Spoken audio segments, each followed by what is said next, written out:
ما تعاديش حد، وخلي دايما الباب موارب، عشان انت ما تعرفش الدنيا هتلف ازاي. الرسول صلى الله عليه وسلم قبل الهجرة، الرسول كان من أشراف مكة، ومعروف إن أشراف مكة ممكن يخشوا الكعبة جوه الكعبة عادي.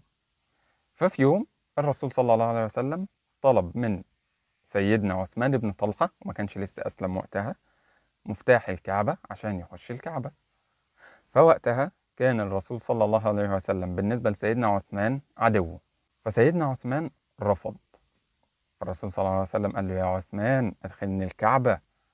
فسيدنا عثمان رفض، قال له: يا عثمان أدخلني الكعبة قبل أن يكون مفتاح الكعبة في يدي فأعطيه من أشاء.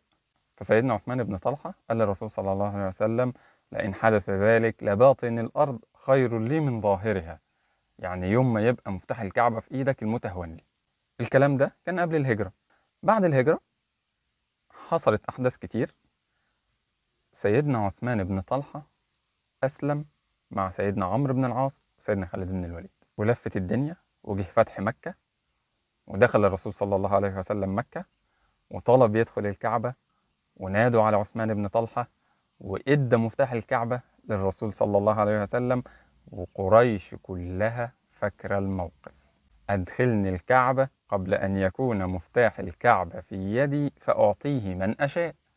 فدلوقتي مفتاح الكعبة بقى في إيد الرسول صلى الله عليه وسلم، فالناس مستنية الرسول هيديه لحد تاني ولا لأ. فالرسول بعلو صوته قال: خذوها بني شيبة خالدة مخلدة لا يأخذه منكم إلا ظالم.